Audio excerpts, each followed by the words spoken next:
Revelation 18, New International Version. After this, I saw another angel coming down from heaven. He had great authority, and the earth was illuminated by his splendor. With a mighty voice he shouted, "Fallen, fallen is Babylon the Great. She has become a dwelling for demons and a haunt for every impure spirit, a haunt for every unclean bird, a haunt for every unclean and detestable animal. For all the nations have drunk the maddening wine of her adulteries. The king of the earth committed adultery with her, and the merchants of the earth grew rich from her excessive luxuries." Then I heard another voice from heaven say, "Come out of her, my people, so that you will not share in her sins, so that you will not receive any of her plagues. For her sins are piled up in heaven, and God has remembered her crimes. Give back to her as she has given. Pay her back double for what she has done. Pour her a double portion from her own cup. Give her as much torment and grief as the glory and luxury she gave herself. In her heart she boasts, 'I sit enthroned as queen. I am not a widow. I will never mourn.' Therefore, in one day, her plagues will overtake her. Death, mourning, and famine. She will be consumed by fire, for mighty is the Lord God who judges her. When the kings of the earth who committed adultery with her and shared her luxury see the smoke of her burning, they will weep and mourn over her. Terrified at her torment, they will stand far off and cry, 'Woe, woe to you, great city, you mighty city of Babylon! In 1 hour your doom has come.' The merchants of the earth will weep and mourn over her because no one buys their cargoes anymore.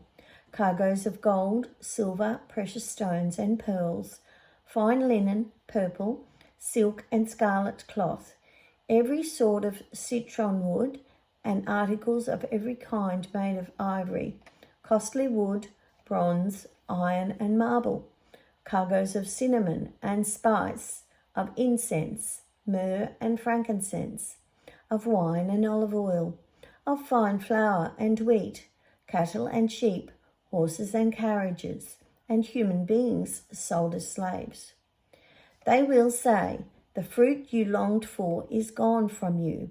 All your luxury and splendor have vanished, never to be recovered.'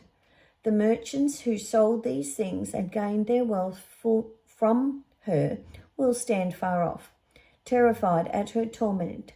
They will weep and mourn and cry out, 'Woe, woe to you, great city, dressed in fine linen, purple and scarlet, and glittering with gold, precious stones and pearls. In 1 hour such great wealth has been brought to ruin.' Every sea captain and all who travel by ship, the sailors and all who earn their living from the sea, will stand far off. They will see the smoke of her burning. They will exclaim, 'Was there ever a city like this great city?' They will throw dust on their heads and with weeping and mourning cry out, 'Woe, woe to you, great city, where all who had ships on the sea became rich through her wealth. In 1 hour she has been brought to ruin. Rejoice over her, you heavens. Rejoice, you people of God. Rejoice, apostles and prophets, for God has judged her with the judgment she imposed on you.' Then a mighty angel picked up a boulder the size of a large millstone and threw it into the sea and said, 'With such violence the great city of Babylon will be thrown down, never to be found again. The music of harpists and musicians, pipers and trumpeters will never be heard in you again. No worker of any trade will ever be found in you again.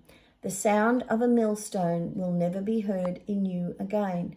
The light of a lamp will never shine in you again. The voice of bridegroom and bride will never be heard in you again. Your merchants were the world's important people.